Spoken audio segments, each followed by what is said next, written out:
नमस्कार दोस्तों, स्वागत है आप सबका भद्रा इस अकेडमी में।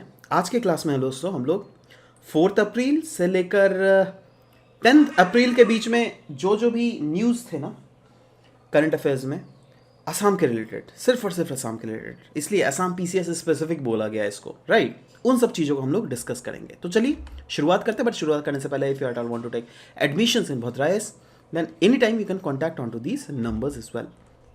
सबसे पहला क्वेश्चन देख लेते हैं। Consider the following statement regarding Assam ground water control and regulations rules, जो कि रिसेंटली रिलीज किए गए, राइट। पहला स्टेटमेंट है, it has provisions to constitute in the Assam state ground water authority and zonal ground water authorities. और दूसरा statement है, it will regulate ongoing rampant and illegal extraction of ground water specially in village regions. आपको बताना है इनमें से कौन सा, which among the following above statements is are correct. One only, two only, both, none. ना ध्यान से देखिएगा, अगर आप लोग ने पढ़ा होगा, पहला स्टेटमेंट बिल्कुल ही सही है। जी हाँ, आसाम ग्राउंड वाटर अथॉरिटी और जोनल ग्राउंड वाटर अथॉरिटीज तो फॉर्म किए ही जाएंगे। बट दूसरा स्टेटमेंट ध्यान से पढ़िएगा, लॉजिक लगाइए, ठीक है। मैं देखिए, ये एग्जाम जो है ना, आधा तो लॉजिक से क्लियर हो जाएगा। कैसे? इट विल, देखिए क्या लिखा हुआ है, दूसरा वाला गलत है, मैं पहले ही बता दे रहा हूँ। कैसे? आप लोगों ने सोचा होगा सही है। It will regulate ongoing rampant and illegal extraction of ground water, जो क्या फेस वैल्यू में बिल्कुल सही लग रहा है। चलो भाई, हाँ, ग्राउंड वाटर कमीशन अगर बैठेगा तो चलो, हाँ, इलीगैलिटी या फिर एक्सट्रैक्शन को रोकना है, इलीगल एक्सट्रैक्शन, जी हाँ, दैट इज एब्सोल्युटली फाइन, ठीक है। बट दूसरा स्टेटमेंट में क्या लिखा हुआ है, स्पेशली इन विलेज रीजन्स। अब बताओ भाई, विलेज रीजन में ग्राउंड वाटर का इलीगल एक्सट्रैक्शन कहाँ करते हैं? कौन सा वो लोग इंडस्ट्री विलेज रीजन में सेटअप होता है ना? कॉमन सेंस भी अगर लगाओगे ना, तो यहाँ पे स्पेशली इन विलेज रीजन मतलब कहीं ना कहीं थोड़ा एक्सट्रीम इवेंट आ रहा है। हाँ, अगर ऐसा कर रहा था ना, यूजुअली इन विलेज रीजन, तो लेकिन स्टेटमेंट अलग हो जाता, लेकिन ठीक है। बट यहाँ पे क्योंकि स्पेशली इन विलेज रीजन बोला है, तो स्टेटमेंट अपने आप में फेस वैल्यू में ही गलत है। क्योंकि अगर आप ये रूल्स जो रिलीज किया गया ना गवर्नमेंट के द्वारा, वो अगर पढ़िएगा तो क्लियरली लिखा हुआ है, वो जो सिटी रीजन्स में, जैसे गुवाहाटी जैसे कोई हाई टायर सिटीज को बेसिकली फोकस किया जाएगा, ठीक है। तो दूसरा स्टेटमेंट अपने आप में गलत है, इसीलिए पहला ही सही इसका आंसर है। और हाँ, डिस्क्रिप्शन के लिए you can go through it as well. देखिए यहाँ पे क्लियरली लिखा भी हुआ है, specially in the city region, देख रहे हैं। एनीवेज, चलिए आगे बढ़ते हैं। Recently, which among the following districts in Assam has awarded the second position in प्रधानमंत्री आदर्श ग्राम योजना इम्प्लीमेंटेशन? पता है ना प्रधानमंत्री आदर्श ग्राम योजना क्या होता है? नहीं पढ़ा है तो यार हम लोगों ने ऑलरेडी करवाया हुआ अच्छे से, यार पढ़ लो ठीक से। एनीवेज, कौन सा स्टेट को सेकंड पोजीशन मिला है? नौगांव, कछार, बोंगईगांव या फिर दरांग? बताओ कौन सा है? कछार डिस्ट्रिक्ट, ठीक है। न्यूज़ में भी था यह कछार डिस्ट्रिक्ट, एंड प्रधानमंत्री आदर्श ग्राम योजना के तहत बेसिकली इसको सेकंड पोजीशन मिला हुआ है, right. So again there is high probability that ये डायरेक्टली आपको क्वेश्चन पूछ ले, high probability, very high probability. Anyways, next question देख लेते हैं। Consider the following statement regarding Galo community in north east. इसके बारे में भी हम लोगों ने क्लास में डिस्कशन किया था। They are dominated communities of Nagaland. और दूसरा है, Mopin is a socio religious festival of Galos associated with propitious agriculture prospects. जी हाँ, इनका जो एक कल्चरल फेस्टिवल है बिल्कुल मोपिन है। बट पहला जो स्टेटमेंट है ना, there dominate communities of Nagaland, नहीं नहीं, नागालैंड नहीं है भैया, देयर अरुणाचल प्रदेश का डोमिनेट कम्युनिटी है ये, ठीक है। सो यहां पर सही आंसर क्या है? सही आंसर होगा इसका आपका जाकर 2 ओनली, ठीक है। पहला ऑप्शन तो बिल्कुल गलत है, ये अरुणाचल प्रदेश का है, क्योंकि रिसेंटली अरुणाचल प्रदेश में ये सेलिब्रेट भी किया गया था, राइट। इनफैक्ट अरुणाचल के गवर्नर ने ग्रीट किया था लोगों को रिगार्डिंग दिस मोपिन फेस्टिवल। इस टाइप के देखो यहाँ पे लोग मोपिन फेस्टिवल सेलिब्रेट करते हुए communal harmony, good health for all expect किया जाता है, राइट। तो बम्पर हार्वेस्ट की एक्सपेक्टेशंस रहती है। ये एक सोशल रिलीजियस फेस्टिवल है, गालोज कम्युनिटी, जो कि अरुणाचल प्रदेश में मिलते हैं, ठीक है। सो एनीवेज, आपको ध्यान में रखना पड़ेगा। Next is, consider the following statement regarding rainfall in the north east. North east में जो रेनफॉल होता है ना, उसी के रिलेटेड दिया हुआ है दो स्टेटमेंट्स। पहला स्टेटमेंट है, usually average rainfall in the north eastern region is higher as compare to the average of whole India. अच्छा, यूजुअली बोला गया, देखो मतलब अगर माफ सोचो, ये अगर इंडिया है, ठीक है। अब यहां पे क्या बोल रहा है, यूजुअली इसका नॉर्थ ईस्ट रीजन का एवरेज रेनफॉल जो है ना, बाकी पूरा इंडिया के एवरेज रेनफॉल से ज़्यादा होता है। क्या ये सही है? वही चीज़ बोला गया। अगर स्टेटमेंट को आप नहीं अगर समझ पा रहे हो, क्योंकि बहुत क्या होता है ना, इनिशियल भी बहुत बच्चे हो सकते हैं आप लोगों में जो नहीं समझ में आ रहा है, इसलिए मैंने अच्छे से समझाया। दूसरा स्टेटमेंट दिया हुआ है Mawsynram in Meghalaya records the highest rainfall in India, जो क्या तो ऑफ कोर्स यार ये एनसीईआरटी बुक्स में भी आप लोगों ने पढ़ा होगा, बिल्कुल सही है, ये गलत नहीं है, ठीक है। पहला वाला स्टेटमेंट बताओ तो सही है क्या नहीं, बिल्कुल ये भी सही है, both the options are absolutely correct. कैसे भैया, क्योंकि देखो अगर आप रेनफॉल मैप अगर इंडिया का देख लोगे तो आपको क्लियरली दिखेगा दैट जो सबसे ज़्यादा जो रेनफॉल होती है ना वो एक तो नॉर्थ ईस्ट रीजन में, एक तो आपका जाकर वेस्टर्न फ्लैंक ऑफ वेस्टर्न घाट में, और एक आपका अंडमान निकोबार रीजन में बहुत ज़्यादा बारिश होती है, ठीक है। और ये आर्टिकल हम लोगों ने डिस्कस किया था जहां पर क्लियरली हम लोगों ने डिस्कस किया था दैट नॉर्थ ईस्टर्न रीजन में अगर देख लीजिएगा एवरेज रेनफॉल बहुत ही ज़्यादा है, ठीक है। देखो north east region with eastern extremely heavy rainfall है ना, ऐसे भी it is fact as well, right.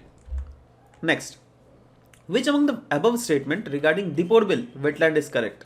Deepor Beel के रिलेटेड ये 4 स्टेटमेंट्स दिए हुए आपको बताना है कौन सा करेक्ट है। पहला स्टेटमेंट है it is the only Ramsar designated wetland site of Assam, which is सही है यार, हाँ एकमात्र आसाम में तो एक ही वेटलैंड साइट है ना designated, absolutely. It is a cut off lake from the major Brahmaputra river, absolutely जी हाँ बिल्कुल ये भी सही है। It is geographic it's geographic location is located within 25 kilometre radius of Guwahati city, ये भी बिल्कुल सही है। तो ऑफ कोर्स ऑटोमेटिक जो सिलेक्शन आ जाता है D all of the will be correct answer, right. कोई शक यहाँ पर, तो D all of the above is correct, right.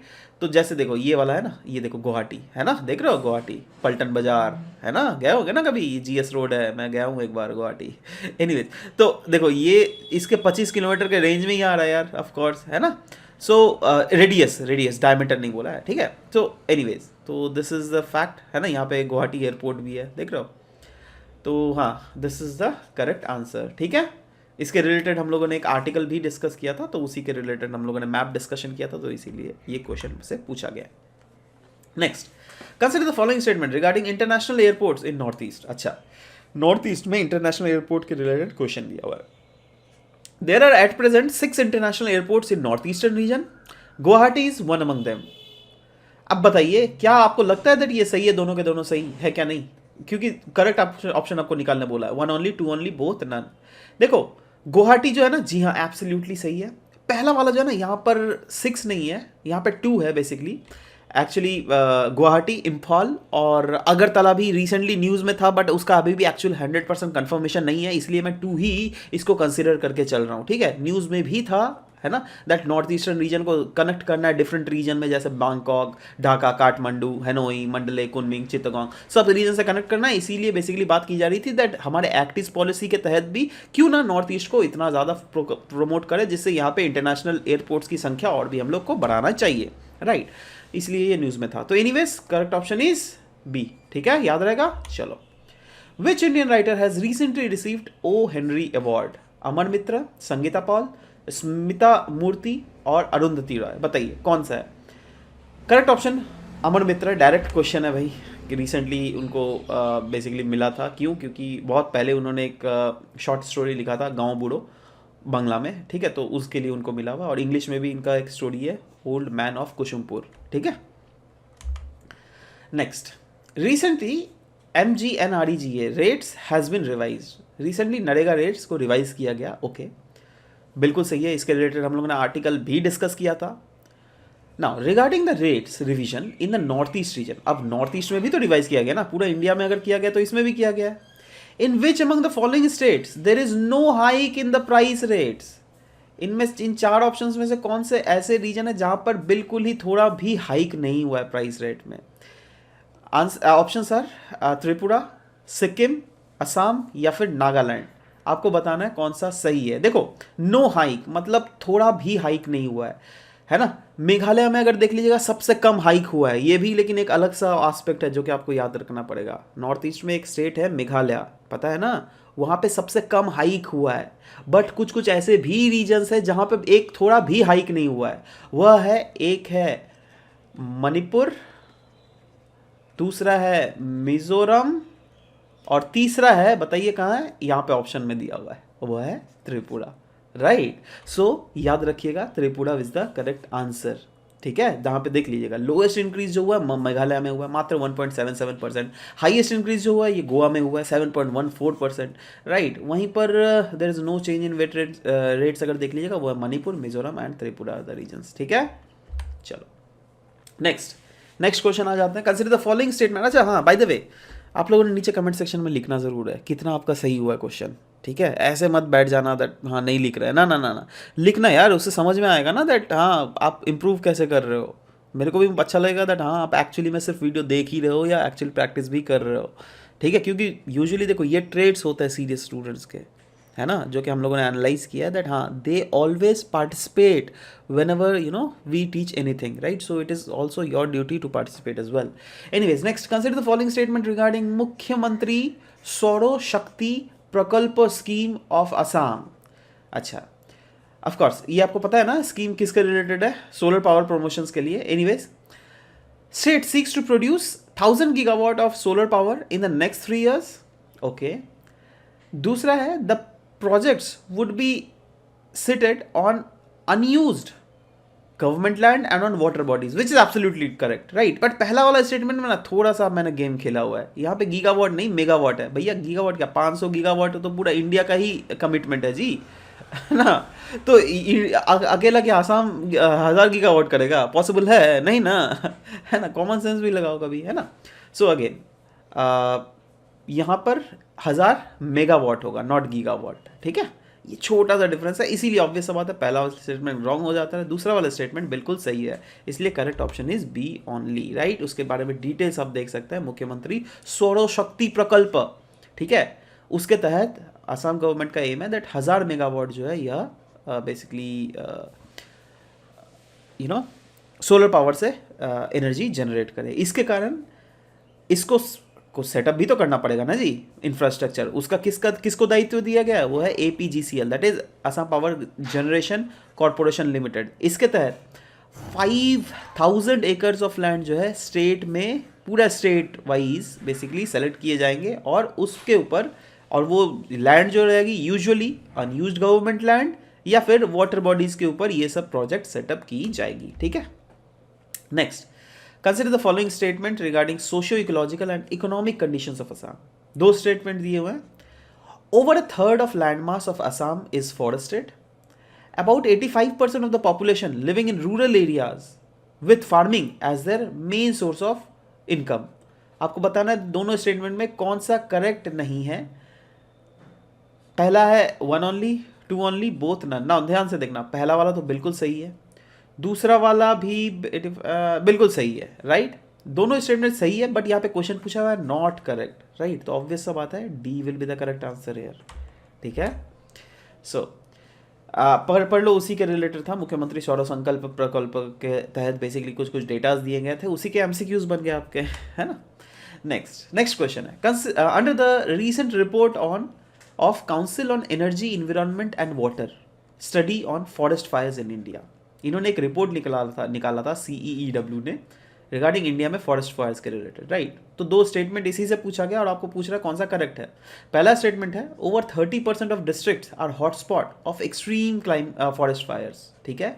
और all the states of north east are vulnerable to extreme forest fires, right. तो आपको बताना है दैट इसमें से कौन सा सही है। देखो पहला तो ऑप्शन बिल्कुल सही है, दूसरा ऑप्शन अगर आप लोगों ने सही टिक मारा है तो बिल्कुल गलत हो, क्योंकि ऑल द स्टेट्स नहीं है ना। आप बोलोगे सर हमने जो क्लास में डिस्कशन किया था वहाँ पे तो हम लोगों ने ऑल स्टेट्स दिखाया था। कहाँ दिखाया था भैया ऑल स्टेट? मैंने क्या बोला था दैट पूरा जो नॉर्थ ईस्ट रीजन है वहाँ पर ऑलमोस्ट नॉर्थ ईस्ट के इधर के सातों वाले हैं, क्योंकि नॉर्थ ईस्ट में तो नॉर्थ ये भी आता है ना, सिक्किम भी तो आता है ना, सिक्किम को। लेकिन इस रिपोर्ट के अंडर उतना ज़्यादा हाईली वल्नरेबल नहीं बताया गया है regarding the extreme forest fire, ठीक है। बट बाकी जितने सारे स्टेट्स हैं वो सारे रीजन्स लेकिन इसके अंडर आते हैं, ठीक है, याद रहेगा। तो सेकंड ऑप्शन विल बी गलत and first option that is 1 only is the correct answer. Clear है। और इसी के रिलेटेड और भी जब भी इस टाइप का पढ़ाता हूँ ना, मेक श्योर थोड़ा वीडियो को पॉज मारिए और थोड़ा पढ़ लीजिए यार खुद से भी, है ना, दिमाग आप ही का खुलेगा, ठीक है। So this was all about the discussion for today's class, and if you anytime want to take admissions in Bodhra IAS, then always do contact on to these numbers. We are always ready to guide you up, right? So this was all about the discussion. Bye bye, take care, and thank you guys. Thank you for listening to the whole video. Thank you very much.